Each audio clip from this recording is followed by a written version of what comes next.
ಆತ್ಮೀಯ ವಿದ್ಯಾರ್ಥಿಗಳೇ, ಎಲ್ಲರಿಗೂ ಶುಭ ಮುಂಜಾನೆಯ ಶುಭ ನಮನಗಳು. ನೀವೆಲ್ಲರೂ ಚೆನ್ನಾಗಿದ್ದೀರಿ ಎಂದು ಭಾವಿಸಿದ್ದೇನೆ.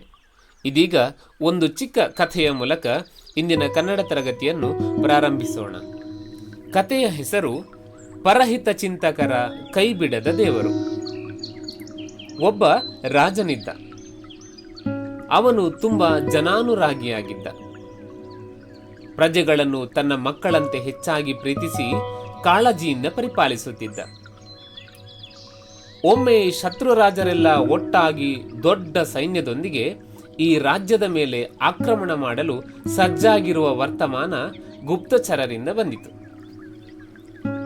ಆಗ ರಾಜ ಯುದ್ಧದಲ್ಲಿ ತನ್ನ ಸೋಲು ಕಟ್ಟಿಟ್ಟ ಬುತ್ತಿ ಎಂಬುದನ್ನು ಮನಗಂಡು ಹೋರಾಡಿ ಪ್ರಾಣತ್ಯಾಗ ಮಾಡಲು ಸಿದ್ಧನಾದ.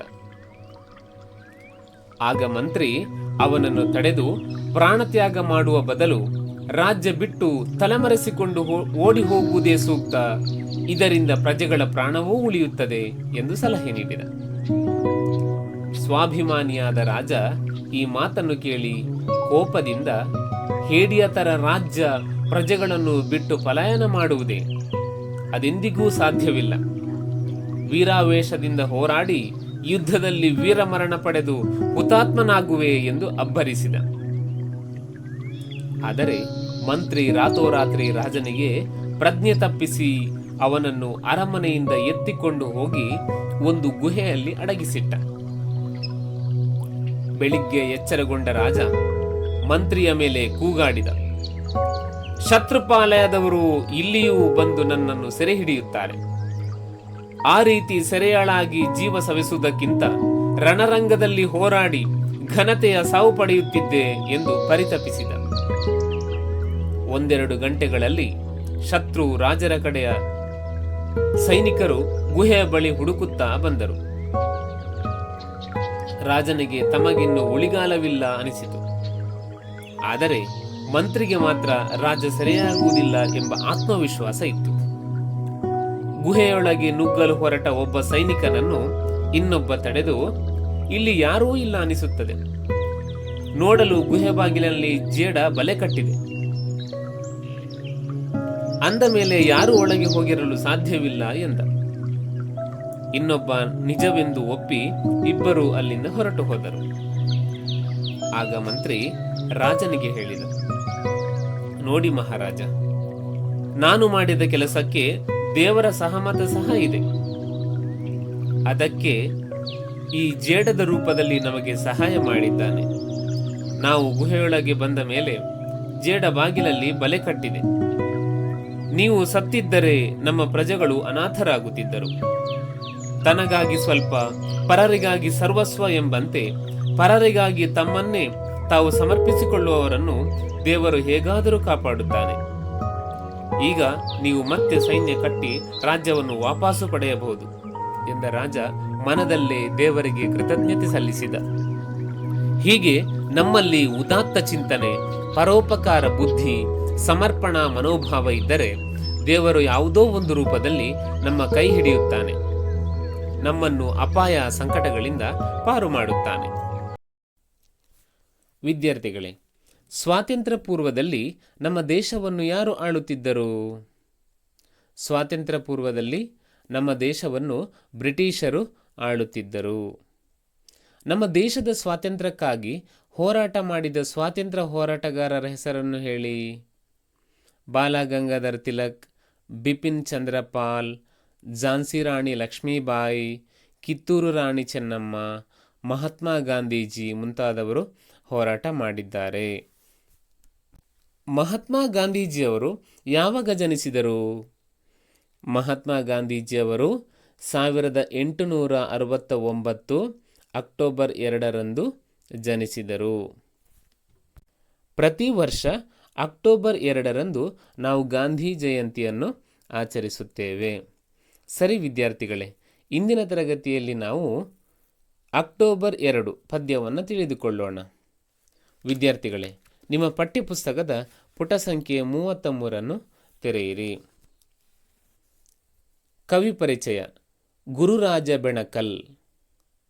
ಬಾಗಲಕೋಟೆಯಲ್ಲಿ 1947ರಲ್ಲಿ ಜನಿಸಿದ ಗುರುರಾಜ ಬೆಣಕಲ್ ಅವರು ರಾಜ್ಯ ಲೆಕ್ಕಪತ್ರ ಇಲಾಖೆಯಲ್ಲಿ ಸೇವೆ ಸಲ್ಲಿಸಿ ನಿವೃತ್ತರಾದವರು. 30ಕ್ಕೂ ಹೆಚ್ಚು ಕೃತಿಗಳನ್ನು ರಚಿಸಿರುವ ಇವರು ಮಕ್ಕಳ ಸಾಹಿತ್ಯ ರಚನೆಯಲ್ಲಿ ತಮ್ಮನ್ನು ಸಂಪೂರ್ಣವಾಗಿ ತೊಡಗಿಸಿಕೊಂಡವರು. ಚಿನ್ನಾರಿ, ಒಗಟು ಬಿಡಿಸೋ ಬುದ್ಧಿ ಬೆಳೆಸೋ, ಅನ್ನಜೇನು, ಸಂತಸ ನೀಡುವ ಹೂವುಗಳು ಇತ್ಯಾದಿ ಕವನ ಸಂಕಲನಗಳು ಪ್ರಮುಖವಾದವು. ಪ್ರಸ್ತುತ ಕವನವನ್ನು ಇವರ ಹಾಡು ಹಕ್ಕಿ ಓಡುಬಾರೆ ಕವನ ಸಂಕಲನದಿಂದ ಆಯ್ದುಕೊಳ್ಳಲಾಗಿದೆ. ಪದ್ಯ 5 ಅಕ್ಟೋಬರ್ 2. ಒಮ್ಮೆ ಪದ್ಯವನ್ನು ರಾಗವಾಗಿ ಹಾಡೋಣ.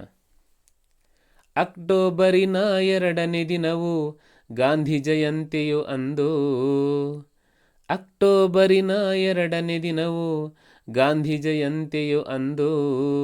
ಬನ್ನಿರಿ ಎಲ್ಲರೂ ಕೂಡಿ ಹಾಡುವ ಅವರನ್ನು ನೆನಪಿಗೆ ತಂದು.